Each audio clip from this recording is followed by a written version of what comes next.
কুম্ভ রাশিতে তৈরি হচ্ছে বিকট রাহু মঙ্গল যোগ 23 ফেব্রুয়ারি থেকে 2 এপ্রিল। আপনার রাশি বা লগ্ন যদি হয় মীন, সেক্ষেত্রে এই রাহু মঙ্গল যোগের প্রভাবে আপনার কপাল খুলছে না আপনার কপাল পুড়ছে, এই বিষয়টি এই ভিডিওটির মাধ্যমে কমপ্লিট অ্যানালাইসিস করার চেষ্টা করব। নমস্কার, আরও একটি নতুন ভিডিও আপনাদের স্বাগত জানাই। আমি শ্রী বিশ্বজিৎ। মূল আলোচনায় যাবার আগে একটা কথা বলে নিই। গ্রহের অবস্থান থেকে আমরা একটা সার্বিক আলোচনা করতে পারি, অর্থাৎ এখান থেকে একটা স্থূল বিচার সেটা করা সম্ভবপর হয়, কিন্তু সূক্ষ্ম বিচারের জন্য আপনার ব্যক্তিগত জন্মকুণ্ডলী ভীষণ রকম প্রয়োজন। স্বাভাবিক অর্থে মীন রাশির জাতক জাতিকারা একটু আবেগ তাড়িত হয় এবং আপনাদের যে কোনো ধরনের ডিসিশন সেখানে বুদ্ধিমত্তা অপেক্ষা আপনার আবেগ সেটি প্রায়োরিটি পায়। বৃহস্পতি দ্বারা প্রভাবিত জলতত্ত্বের রাশি হচ্ছে মিন এবং আপনারা কিছুটা কাল্পনিক ভয়ে ভীত, এটাও বলা যেতে পারে। মানসিক শান্তি সুখ দুঃখ এটা সমানভাবে ভাগ করে নেওয়ার ক্ষমতা এই রাশির মধ্যে পর্যাপ্ত মাত্রায় রয়েছে। আর এইরূপ একটি রাশির দ্বাদশভাবে রাহু মঙ্গল যোগ এর সুফল এবং কুফল দুটোই আপনাদের জীবনে পড়তে যাচ্ছে। জীবনের কোন কোন ক্ষেত্রে কিছুটা প্রাপ্তির সম্ভার আপনার জীবনে আসছে, আর কোন কোন ক্ষেত্রে আপনাকে সাবধানতা অবলম্বন করে চলতে হবে, এই বিষয়টি যেমন আলোচনা করব।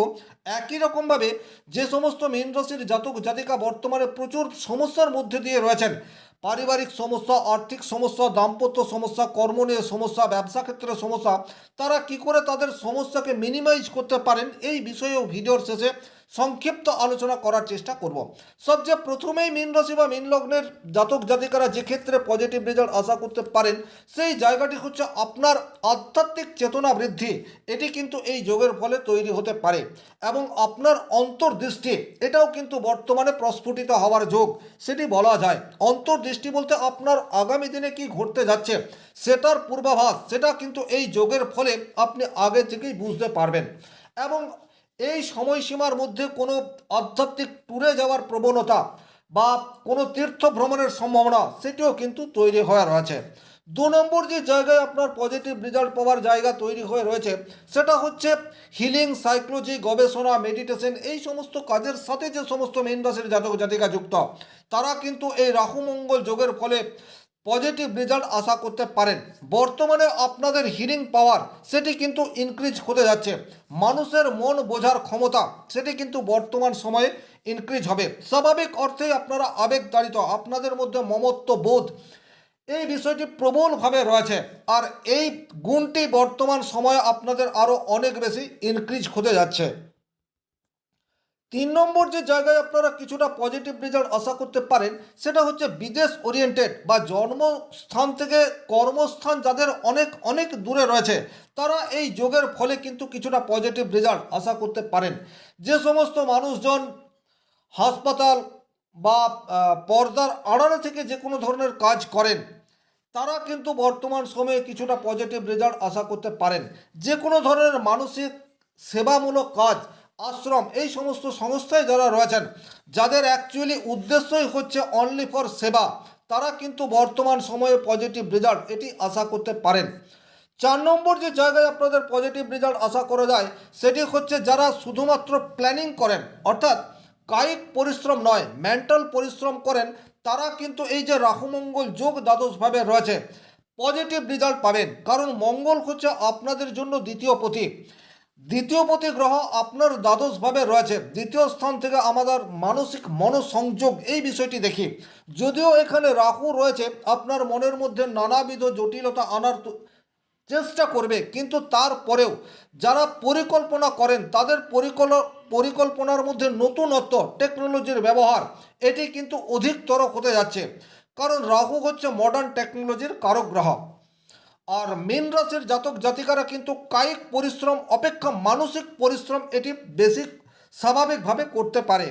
5 নম্বর যে জায়গায় আপনারা কিছুটা হলেও পজিটিভ রেজাল্ট আশা করতে পারেন, সেটা হচ্ছে পুরনো দুঃখ ভয় এগুলি থেকে বেরিয়ে আসার একটা পথ, সেটা কিন্তু আপনারা নিজেরাই তৈরি করতে পারেন।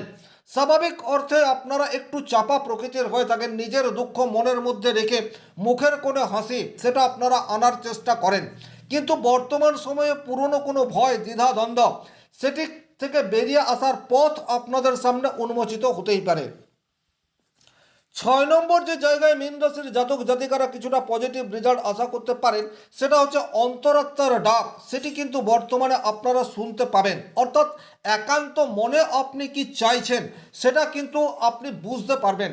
অর্থাৎ আপনার লক্ষ্য কি, কোন লক্ষ্যের দিকে ধাবিত হলে আপনি মানসিক শান্তি পাবেন, এই বিষয়টি কিন্তু আপনারা মনে মনে বুঝতে পারবেন। 7 নম্বর যে জায়গায় আপনারা কিছুটা হলেও পজিটিভ রেজাল্ট আশা করতে পারেন সেটি হচ্ছে আপনাদের কল্পনা শক্তি দিয়ে আপনারা আপনাদের গভীর কোনো সমস্যার স্থায়ী সমাধান, তার রাস্তা বের করতে পারবেন। এমন কোনো জটিল সমস্যা, যে সমস্যা আপনার কর্মক্ষেত্র, পারিবারিক বা দাম্পত্য জীবনে নেগেটিভ ইম্প্যাক্ট দীর্ঘদিন ধরে ফেলে আসছে, কিন্তু বর্তমান সময়ে আপনি এমন কোনো পথ বের করতে পারেন যার সাহায্যে আপনার দীর্ঘমেয়াদী সফলতার রাস্তা সেটি আপনি নিজেই তৈরি করতে পারলেন। যারা সোশ্যাল মিডিয়া প্ল্যাটফর্মের সাথে যুক্ত তারা কিন্তু এই যোগের ফলে আর্থিক উন্নতির জায়গা প্রবলভাবে তৈরি হয়ে রয়েছে। সোশ্যাল মিডিয়া বলতে যে কোনো ধরনের ইউটিউব হতে পারে, ফেসবুক হতে পারে, ইনস্টাগ্রাম হতে পারে, এই সমস্ত জায়গায় যারা কাজ করছেন তাদের কিন্তু বর্তমান সময়ে পজিটিভ রেজাল্ট আসার জায়গা সেটি তৈরি হয়ে রয়েছে। দ্বাদশ ভাবে এই যোগ, দ্বাদশ অর্থাৎ বিদেশকে বোঝায়, যারা এক্সপোর্ট ইম্পোর্ট বিজনেসের সাথে যুক্ত তারা কিন্তু এই যোগের ফলে পজিটিভ রেজাল্ট আশা করতে পারেন। যারা অস্থায়ী উপার্জন এইরূপ কাজের সাথে যুক্ত তারা কিন্তু বর্তমানে এই যোগ তৈরি হয় প্রবলভাবে এককালীন অর্থ লাভের যোগ সেটিও কিন্তু তৈরি হয়ে রয়েছে। যদিও অধিক মাত্রায় ব্যয় হবে সেটা অন্য কথা, কিন্তু উপার্জনের রাস্তা একাধিক জায়গা থেকে উন্মোচিত হতেই পারে। 9 নম্বর যে জায়গায় মীন রাশির জাতক জাতিকা পজিটিভ রেজাল্ট আশা করতে পারে সেটি হচ্ছে সৃজনশীল কাজের মনোনিবেশ, সেটা কিন্তু আপনাদের বৃদ্ধি পেতে যাচ্ছে। সৃজনশীল কাজ বলতে আপনার ট্যালেন্ট, স্বাভাবিক অর্থে লেখালেখির কাজ বলতে পারেন, বা পরিকল্পনা বলতে পারেন, গান বাজনা বলতে পারেন, আবেগ তাড়িত হয়ে যে সমস্ত ডিসিশন আপনারা নিয়ে থাকেন সেক্ষেত্রে পজিটিভ রেজাল্ট পাওয়ার জায়গা সেটি তৈরি হয়ে রয়েছে। আর 10 নম্বর যে জায়গায় আপনারা পজিটিভ রেজাল্ট আশা করতে পারেন সেটা হচ্ছে বর্তমানে আপনার দ্বারা সমাজ এবং আপনার ফ্যামিলি উপকৃত হতে যাচ্ছে। মনের ভেতরে আপনার যতই ক্ষোভ, রাগ, দুঃখ, ঘৃণা জমা হয়ে থাক না কেন, এই যে দ্বাদশভাবে রাহু মঙ্গল যোগ তৈরি হয়ে রয়েছে এটি আপনার সেবাতুরা মনকে অনেক বেশি প্রফুল্ল করে তুলতে পারে। মানুষের জন্য কিছু করার চেষ্টা সেটি আপনি বর্তমান সময়ে অধিকতর অবস্থায় করে ফেলতে পারেন। তবে ব্যক্তিগতভাবে রাহুমঙ্গল যোগ যদি আপনার জন্মকুণ্ডলিতে অত্যন্ত নেগেটিভভাবে থাকে তাহলে কিন্তু বেশ কিছু জায়গায় আপনাকে প্রবলেমের শিকার হতে হবে। কোন কোন ক্ষেত্রে আপনি সতর্কতা অবলম্বন করে চলবেন? নাম্বার 1, বর্তমানে আপনি বাস্তবতাকে উপেক্ষা করার চেষ্টা সেটি আপনার মধ্যে তৈরি হয়ে যেতে পারে।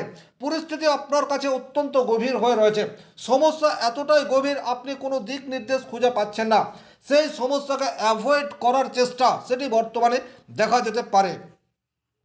2 নম্বর যে জায়গায় আপনাকে সতর্কতা অবলম্বন করে চলতে হবে সেটা হচ্ছে বিভ্রান্তি এবং সিদ্ধান্তহীনতায় আপনি ভুগতে পারেন। কোনো একটি ছোট বিষয়েও উপযুক্ত সিদ্ধান্ত সেটি আপনি নিতে পারছেন না, বা সিদ্ধান্ত নিতে অনেক বেশি দেরি করে ফেলছেন, এই ধরনের ঘটনা বারবার আপনার জীবনে নেগেটিভ প্রভাব বিস্তার করতে পারে। 3 নম্বর যে জায়গায় আপনাকে সাবধান হতে হবে সেটি হচ্ছে ভুল লোকের প্রভাবে আপনি রাস্তা হারাতে পারেন। অর্থাৎ আপনার কোনো একটি বিষয়ে পরামর্শের প্রয়োজনীয়তা রয়েছে, কোনো একটি সমস্যা আপনার সামনে উৎপন্ন হয়েছে, কিন্তু সেই সমস্যার জন্য আপনি এমন কোনো মানুষের সান্নিধ্যে আসতে পারেন যে আপনাকে দিকভ্রষ্ট করে ফেলতে পারে। সুতরাং গভীর সমস্যার মধ্যে থাকলে প্রথমে নিজেই চেষ্টা করুন সেই সমস্যার সমাধান কিভাবে বেরোনো যায়। তার থেকেও যদি আপনি বের হতে না পারেন সেক্ষেত্রে আপনার প্রিয়জনের সাথে আপনার সমস্যা শেয়ার করুন, তাতে কিন্তু প্রবলেম আপনার কিছুটা হলেও মিনিমাইজ হতে পারে। 4 নম্বর যে জায়গায় আপনাকে সাবধান হয়ে চলতে হবে সেটি হচ্ছে অপ্রয়োজনীয় ভয় বা দুশ্চিন্তা সেটি আপনাকে গ্রাস করতে পারে। স্বাভাবিক অর্থেই মীন রাশির জাতক জাতিকারা একটু ভীরু প্রকৃতির হয়, আর দ্বাদশভাবে এই যে রাহুমঙ্গল যোগ তৈরি হয়ে রয়েছে তাতে আপনাদের সেলফ কনফিডেন্স সেটা কিন্তু একেবারে তলানিতে যেতে পারে। 5 নম্বর যে জায়গায় আপনাদেরকে সাবধান থাকতে হবে সেটা যে কোনো ধরনের দুর্ঘটনা সেটি কিন্তু আপনার জীবনে নেগেটিভ ইম্প্যাক্ট নিয়ে আসতে পারে।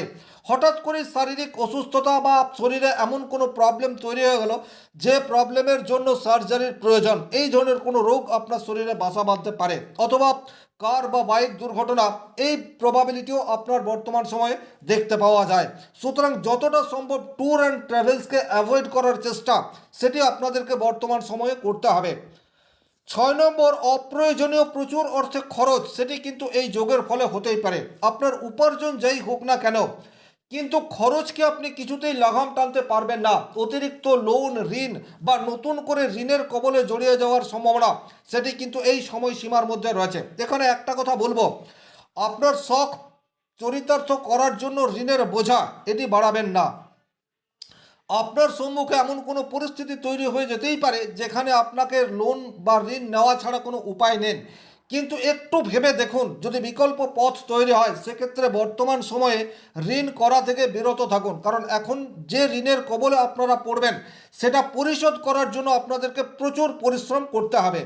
7 নম্বর যে জায়গায় আপনাদের সাবধানতা অবলম্বন করে চলার প্রয়োজনীয়তা থাকছে সেটা হচ্ছে যে কোনো কিছুর অ্যাডিকশনের প্রতি আগ্রহ সেটা বর্তমানে তৈরি হয়ে যেতে পারে। নতুন করে কোনো কিছুতে অ্যাডিক্টেড আপনি হয়ে পড়তে পারেন। চারিত্রিক দুর্বলতা সেটি বর্তমানে প্রকাশ পাওয়ার যোগ সেটি প্রবলভাবে রয়েছে। বর্তমানে মুখের বসে কোনো একজনের প্রতি আসক্তি সেটা তৈরি হয়ে যেতে পারে। তার ফলে কিন্তু বিবাহিত জীবনের চরম অশান্তির প্রথম সিঁড়ি সেটা আপনি নিজেই তৈরি করতে পারেন। সুতরাং এই জায়গায় আপনাকে সাবধানতা অবলম্বন করে চলতে হবে। 8 নম্বর যে জায়গায় আপনাকে কিছুটা হলেও সাবধানতা অবলম্বন করে চলতে হবে সেটি হচ্ছে অর্থনৈতিক সংকট সেটি বর্তমানে তীব্র হতে পারে। তবে একটা কথা, 23 ফেব্রুয়ারি থেকে 2 এপ্রিল মাত্র 39 দিনের এই পিরিয়ড, আপনার জীবনে যতই অর্থনৈতিক চাপ আসুক না কেন এটি দীর্ঘস্থায়ী নয়। এই বোধ শক্তি আপনাকে খেয়াল রাখতে হবে। যতটা সম্ভব কম খরচ করার চেষ্টা সেটি আপনাদেরকে করতে হবে। তবে এই যে রাহু মঙ্গল যোগ কুম্ভ রাশির ঘরে তৈরি হয়ে রয়েছে, শুধুমাত্র মীন রাশি এর নেগেটিভ প্রভাব পাবে তা কিন্তু নয়। দেশীয় এবং আন্তর্জাতিক স্তরেও এই রাহু মঙ্গল যোগের বেশ কিছু কুপ্রভাব আমাদের সামনে ঘটতে পারে।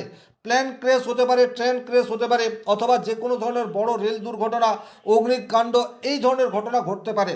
দেশের অভ্যন্তরে কোনো গোলযোগ তৈরি হওয়ার প্রবাবিলিটি বা যুদ্ধ ছড়িয়ে পড়ার প্রবাবিলিটি সেটাও কিন্তু এই সময়সীমার মধ্যে তৈরি হতে পারে। সুতরাং যে যে ক্ষেত্রে আপনি সাবধান হতে পারেন সেই সমস্ত জায়গায় সাবধানতা অবলম্বন করে চলাই বুদ্ধিমানের কাজ। 9 নম্বর যে জায়গায় আপনাকে সাবধানতা অবলম্বন করে চলতে হবে সেই জায়গাটি হচ্ছে মানসিক ক্লান্তি এবং একাকিত্ব বর্তমানে আপনাকে গ্রাস করতে পারে। ঘুমের সমস্যা সেটি কিন্তু বর্তমানে দীর্ঘায়িত হতেই পারে। আর 10 নম্বর যে জায়গায় আপনাকে সাবধান হয়ে চলতে হবে সেটি হচ্ছে পরিস্থিতি যতই বিপরীত হোক না কেন আবেগ দিয়ে নয়, বুদ্ধি দিয়ে আপনি যে কোনো পরিস্থিতির মোকাবেলা করবেন এটা আপনাকে মনে রাখতে হবে। ভিডিওটি যারা শেষ পর্যন্ত দেখলেন তাদেরকে অসংখ্য ধন্যবাদ।